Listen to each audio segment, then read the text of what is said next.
नमस्कार। प्रादेशिक समाचार के साथ मैं शीला कुमारी। पहले मुख्य समाचार।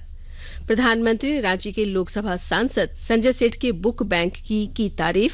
कहा, बुक बैंक एक शानदार प्रयास है जो युवाओं को किताबों के लिए करेगा प्रेरित।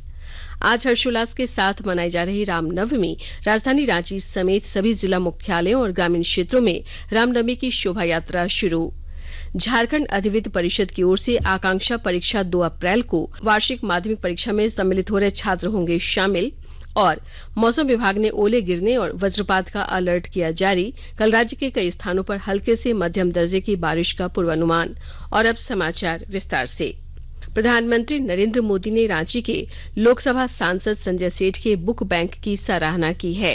श्री मोदी ने सांसद के ट्वीट पर प्रतिक्रिया देते हुए लिखा है कि बुक बैंक एक शानदार प्रयास है जो युवाओं में किताबों के प्रति दिलचस्पी बढ़ाने वाला है। कल एक छात्रा ईशानी बोस ने अपने पूर्व कक्षाओं की पुस्तकें बुक बैंक को दी ताकि ये अन्य बच्चों के काम आ सके। श्री सेठ ने छात्रा की तस्वीर के साथ एक ट्वीट किया था जिसकी प्रधानमंत्री ने तारीफ की। कृषि निर्यात में अप्रैल 2022 से जनवरी 2023 की पिछले वित्तीय वर्ष की तुलना में 6% की वृद्धि दर्ज की गई है। इस अवधि के दौरान कृषि निर्यात $43 बिलियन से अधिक था। वाणिज्य तथा उद्योग राज्य मंत्री अनुप्रिया पटेल ने कल लोकसभा में एक लिखित उत्तर में ये बात कही। उन्होंने कहा कि कृषि निर्यातों में वृद्धि किसानों की आय पर एक सकारात्मक असर डालती है।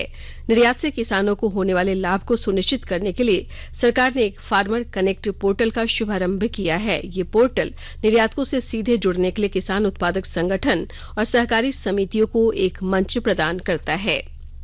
पाकुड़ जिले के 51 आंगनबाड़ी केंद्रों के 3 से 6 वर्ष आयु के बच्चों की स्कूल पूर्व शिक्षा सुदृढ़ करने की दिशा में प्रयास तेज कर दिए गए हैं। विस्तृत ब्यौरे के साथ हमारे पाकुड़ संवाददाता।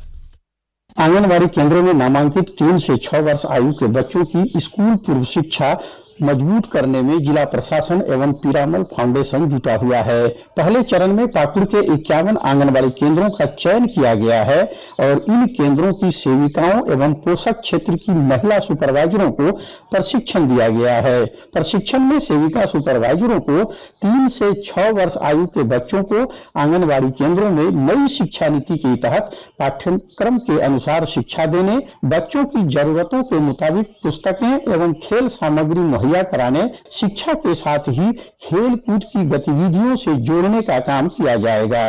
राम प्रसाद सिन्हा, आकाशवाणी समाचार, पाकुड़। पूरे देश में आज रामनवमी हर्षोल्लास के साथ मनाई जा रही है। राष्ट्रपति द्रौपदी मुर्मू ने रामनवमी के अवसर पर देशवासियों को बधाई दी है।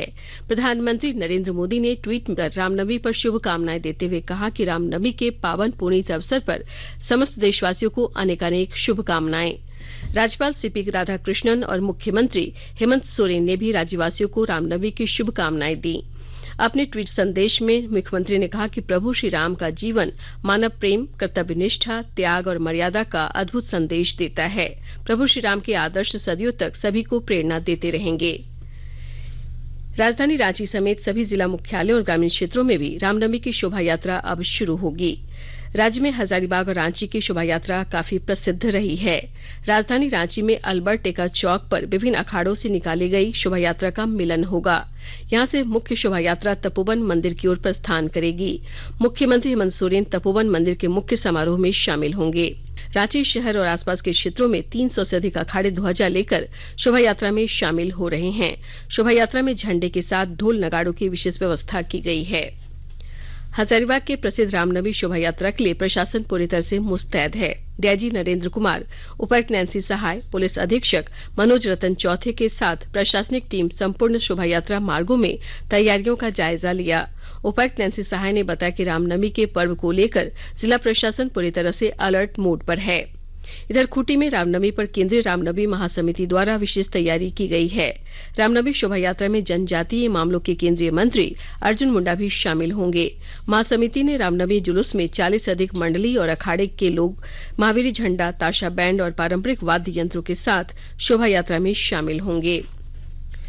आकाशवाणी के ताजा तरीन समाचारों के लिए आप हमारी वेबसाइट newsonair.com पर लॉग ऑन कर सकते हैं। ताजा समाचार Twitter handle @AIR news alerts और Facebook page All India Radio news पर भी उपलब्ध है।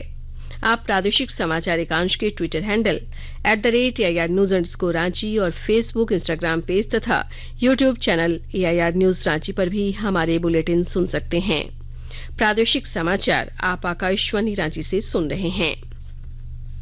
झारखंड अधिविद्य परिषद की ओर से आकांक्षा परीक्षा 2023 का आयोजन 2 अप्रैल को होगा। वार्षिक माध्यमिक परीक्षा में सम्मिलित हो रहे छात्र आकांक्षा परीक्षा में भी शामिल होंगे। सफल उम्मीदवार मेडिकल, इंजीनियरिंग तथा विधि संस्थानों में प्रवेश के लिए राज्य सरकार के आकांक्षा कोचिंग से परीक्षा की तैयारी कर सकेंगे। अल्पसंख्यक मामलों के मंत्रालय ने हज यात्रा की तैयारी शुरू कर दी है। मंत्रालय ने बताया है कि इस वर्ष भारत को 1,75,000 से अधिक हज यात्रियों का कोटा आवंटित किया गया है। स्वास्थ्य मंत्रालय ने राज्य सरकारों को सलाह दी है कि वे अपने यहाँ के आवेदकों के लिए चिकित्सा जांच और फिटनेस प्रमाण पत्र प्रदान करें। मंत्रालय ने कहा है कि राज्यों और केंद्र शासित प्रदेशों का कोई भी सरकारी एलोपैथिक चिकित्सक चिकित्सा जांच और फिटनेस प्रमाण पत्र जारी कर सकता है। आकाशवाणी प्रधानमंत्री के मन की बात कार्यक्रम पर आधारित चुनिंदा संबोधनों की विशेष श्रृंखला प्रसारित कर रहा है।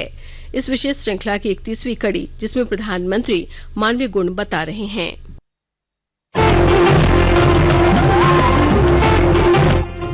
लोग, आवाज और सीधा संवाद, यानी आपके हम सबके मन की बात। जी हाँ, ऐसे ही करोड़ों लोगों से जुड़ जाते हैं हमारे प्रधानमंत्री हर महीने मन की बात कार्यक्रम के साथ। आकाशवाणी पर यह सिलसिला अप्रैल में 100वीं कड़ी के साथ जारी रहेगा। इस विशेष मौके पर मन की बात कार्यक्रम से प्रधानमंत्री के चुनिंदा संबोधनों को फिर प्रस्तुत किया जा रहा है। इस विशेष कार्यक्रम की 31वीं कड़ी में पेश है मन की बात का वो खास अंश, जिसमें प्रधानमंत्री ने तकनीक के दौर में भी मानवता पर जोर देने की बात करते हैं। गांधी जी तकनीक को मानवता का विरोधी मानते थे, लेकिन अब दुनिया बदल गई है।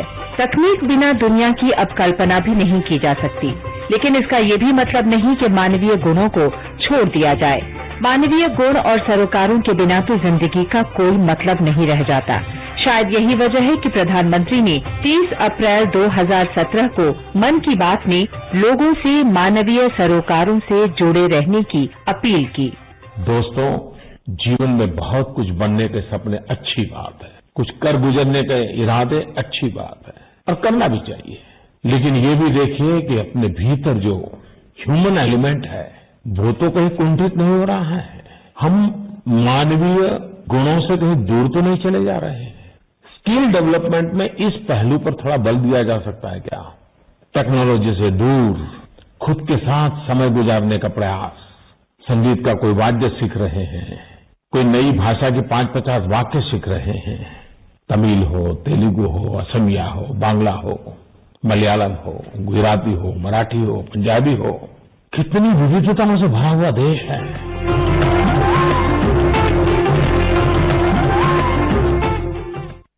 कोडरमा के झुमरी तिलैया में कई संस्थानों और प्रतिष्ठानों पर इनकम टैक्स के सर्वे का काम लगातार जारी है। टीम आय व्यय और टैक्स के निर्धारण को लेकर सर्वे कर रही है। धनबाद और हजारीबाग से इनकम टैक्स की टीम पहुंची है, जिसे कोडरमा की टीम सहयोग कर रही है। पिछले 10 वर्षों के लेन देन और उसके एवज में टैक्स भुगतान को लेकर जांच किया जा रहा है। विभिन्न टुकड़ियों में इनकम टैक्स की टीमें अलग अलग संस्थानों का सर्वे कर रही है। अंत में मुख्य समाचार एक बार फिर। प्रधानमंत्री ने रांची के लोकसभा सांसद संजय सेठ के बुक बैंक की तारीफ। कहा, बुक बैंक एक शानदार प्रयास है जो युवाओं को किताबों के लिए करेगा प्रेरित। आज हर्षोल्लास के साथ मनाई जा रही रामनवमी। राजधानी रांची समेत सभी जिला मुख्यालयों और ग्रामीण क्षेत्रों में रामनवमी की शोभा यात्रा शुरू। झारखंड अधिविद्य परिषद की ओर से आकांक्षा परीक्षा 2 अप्रैल को वार्षिक माध्यमिक परीक्षा में सम्मिलित हो रहे छात्र होंगे शामिल। और मौसम विभाग ने ओले गिरने और वज्रपात का अलर्ट किया जारी। कल राज्य के कई स्थानों पर हल्के से मध्यम दर्जे की बारिश का पूर्वानुमान। इसके साथ ही आकाशवाणी रांची से प्रादेशिक समाचार का ये बुलेटिन समाप्त हुआ। नमस्कार।